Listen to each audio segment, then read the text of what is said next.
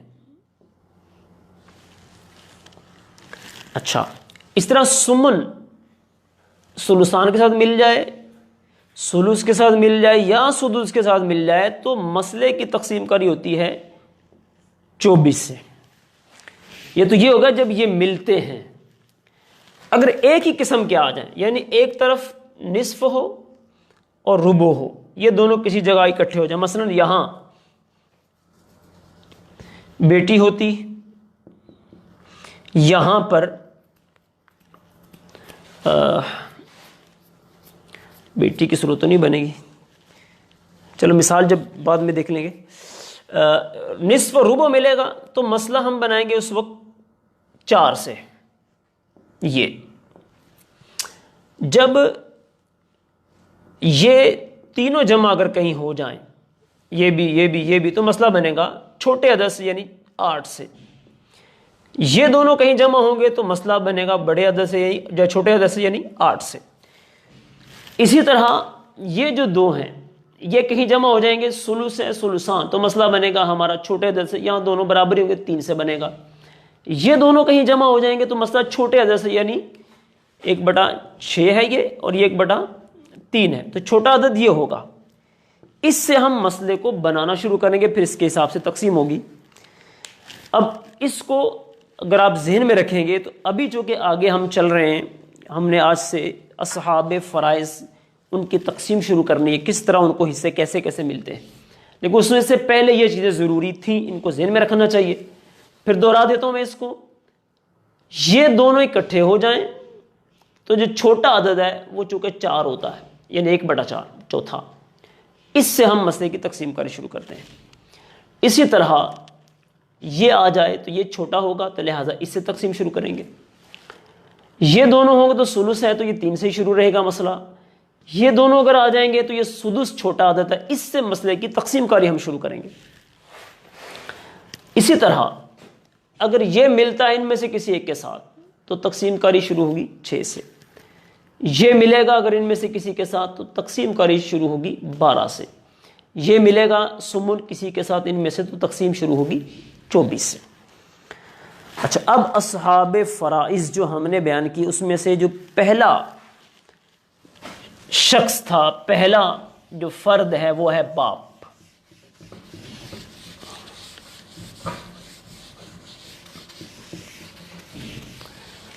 باپ کا حصہ کتنا بنتا ہے, کس طرح سے بنتا ہے, اس کی ہم یہاں سے آج تقسیم شروع کر رہے ہیں.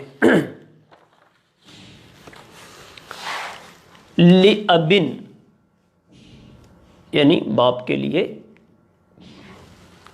فَلَهُ أَحْوَالٌ ثَلَاثٌ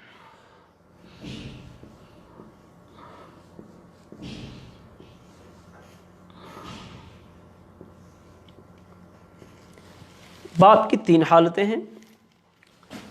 الفرد المطلق,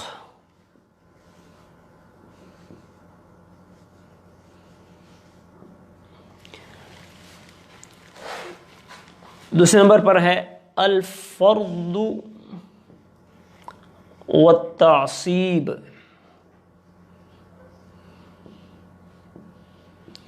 اور تیسری جو اس کی حالت ہے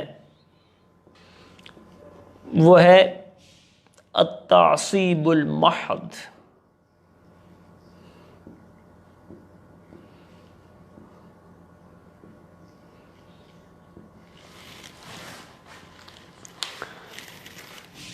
باپ کی 3 حالتیں بنی. ایک ہے فرض مطلق، یعنی ایک صورت یہ ہے کہ اس وقت باپ کو جو اس کا مقرر حصہ ہے وہی ملے گا. دوسری صورت کیا ہے کہ باپ کو مقرر حصہ بھی ملے گا، الفرض یعنی مقرر حصہ، اور بطور عصبہ بھی اس کو حصہ ملے گا. تعصیب سے مراد یہ عصبہ. اور تیسری صورت یہ ہے کہ جس میں باپ کو صرف اور صرف بطور عصبہ کے حصہ ملے گا، اس وقت فرض مطلق نہیں رہے گا، فرض حصہ اس کو نہیں ملے گا. اب وہ 3 صورتیں باپ کی کیسے بنتی ہیں؟ پہلی صورت، ایک شخص فوت ہوا، مثلا زید فوت ہوا، باپ بھی ہے اور بیٹا بھی ہے. زید جیسے فوت ہوا تو اس کے اندر باپ کو ملے گا چھٹا حصہ، 1/6. یہ ہے فرض مطلق، یعنی جو مطلقاً اس کا حصہ مقرر ہے وہ یہ ہے 1/6. اور بیٹا ایسی صورت میں بنتا ہے عصبہ، یعنی جن کا حصہ قرآن و حدیث میں مقرر نہیں ہے، اصحاب فرائض سے جو بچتا ہے وہ ان کو مل جاتا ہے. تو یہاں جب ہم تقسیم کاری شروع کریں گے تو یہ مسئلہ بنے گا 6 سے، چونکہ یہاں یہی اس کا عدد ہے. تو اس میں سے 1 ملے گا باپ کو اور باقی 5 حصے وہ بیٹے کو ملیں گے. تو یہ جو صورت ہے یہ دیکھیں 5 اور 1 6 پورے ہو گئے. تو یہ پہلی صورت ہے فرض مطلق. اب اس کو ہم کس طرح بیان کریں گے؟ اس کو بیان یوں کریں گے کہ جب باپ کے ساتھ میت کا کوئی بیٹا، پوتا یا پڑ پوتا یا اس طرح آگے تک اگر ہو تو اس وقت باپ کو چھٹا حصہ ملتا ہے. اس وقت اس کی صورت ہے فرض مطلق کی. جب باپ کے ساتھ میت کا کوئی بیٹا ہو یا پوتا ہو یا اس سے آگے، اس وقت باپ کو صرف اور صرف اس کا مقرر حصہ جو چھٹا ہے فرض مطلق جس کو کہتے ہیں وہ ملے گا. دوسری صورت ہے الفرض والتعصیب. مثلا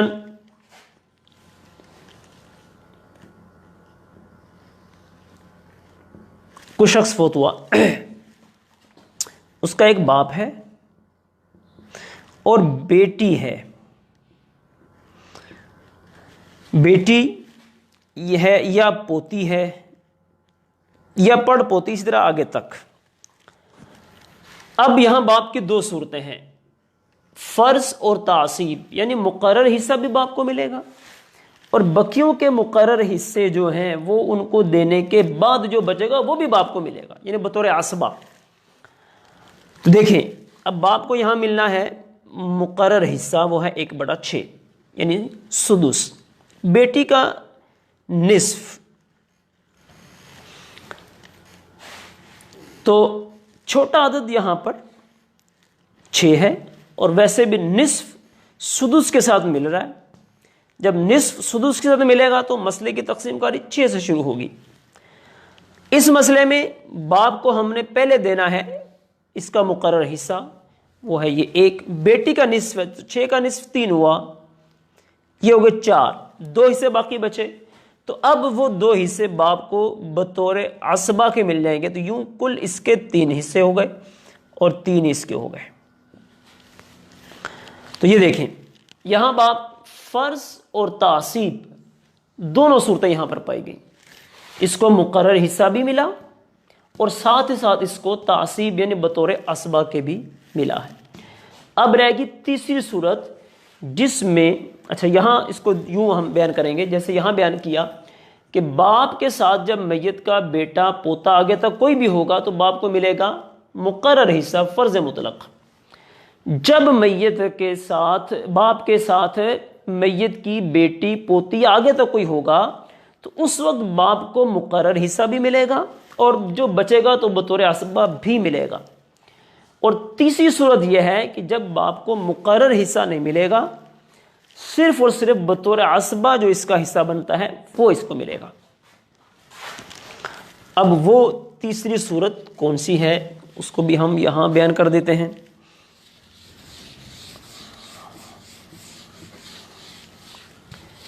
وہ تیسری صورت ہے، مثلا کوئی شخص فوت ہوا، اس کے وارثین میں ایک ماں ہے اور باپ ہے۔ تو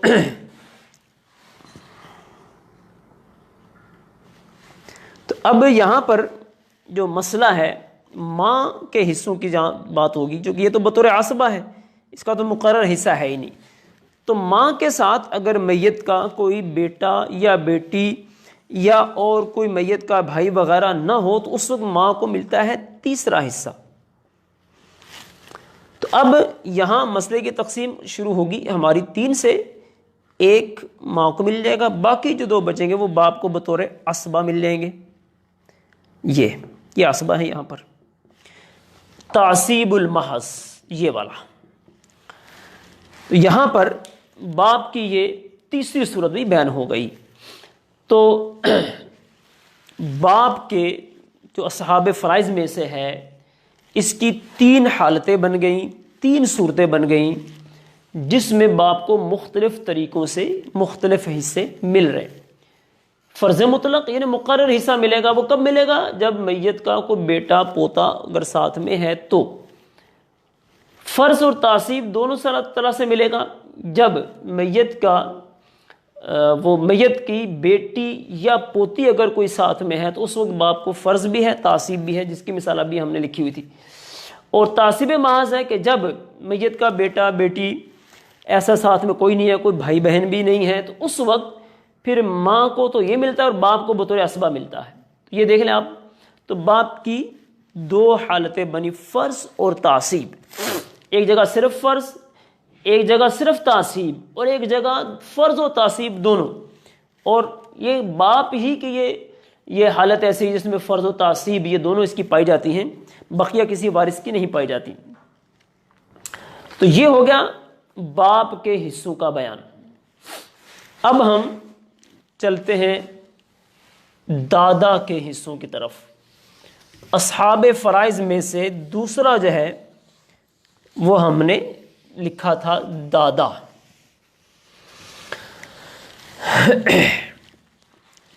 دادا جو ہے اس میں ہم نے بیان کیا الجد الصحیح،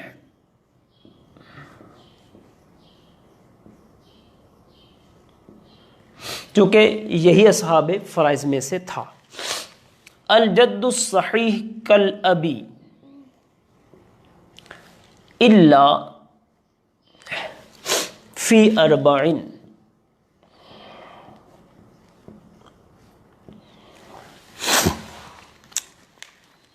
دادا جو ہے اس کی جو صورتیں ہیں، یہ دادا باپ ہی کی طرح ہے۔ 3 صورتوں میں جو پہلی 3 ہماری گزری ہیں، ان 3 میں دادا بالکل باپ کی طرح ہے۔ بقیہ جو 4 صورتیں ہیں اس میں دادے کے مسائل تھوڑے سے الگ ہو جاتے ہیں۔ تو پتہ یہ چلا کہ دادے کی کل 7 حالتیں بن جاتی ہیں، 3 تو وہی جو باپ والی ہیں اور پھر 4 مزید۔ اب وہ جو مثالیں ہم نے پہلے پڑھی ہیں ان کے اندر اگر ہم باپ کی جگہ دادا کو لکھ دیتے ہیں تو مسئلے کی صورت بعین ہی اسی طرح ہی رہے گی، لہذا ان کے دہرانے کی حاجت نہیں ہے۔ تو اب جو وہ 4 صورتیں ہیں جس میں دادا یہ باپ سے الگ ہے، وہ کون سی صورتیں ہیں؟ اس میں پہلی صورت ہے جس میں دادا کو ملتا ہے 6واں حصہ۔ اسی طرح اگلی صورت میں دادا کو جو ہے بطور تعصیب کے بھی ملتا ہے۔ تو یہ اب دادا کی جو صورتیں ہیں اس کو ہم 4 تو پہلے پچھلی باری بھی ایک نظر دہراتے ہیں تاکہ اس میں یہ بھی سمجھ میں آ جائے کہ یہ بالکل باپ کی طرح۔ یہ پہلی صورت کیا تھی؟ مثلا میت اس میں تھا، ہم نے لکھا تھا باپ، تو اب باپ کی جگہ لکھ دیں آپ دادا، یہ دیکھیں، اور اس کے ساتھ میت کے جیسے بیٹا ہے، تو اسی طرح یہاں پر بیٹا چونکہ اسبہ بنے گا تو دادے کا چھٹا حصہ بنے گا اور یہ بطور اسبہ لے جائے گا، تو یوں اس کو مسئلہ 6 سے ہمارا بنے گا، ایک اس کو مل گیا، ایک اس کو مل گیا، یہ پہلی صورت تھی۔ دوسری فرض و تعصیب والی تھی، دادے کا بھی اسی طرح رہے گا۔ اسی طرح یہ صورتیں جو کہ باپ کی ہیں وہ دادے کی بھی چلیں گی۔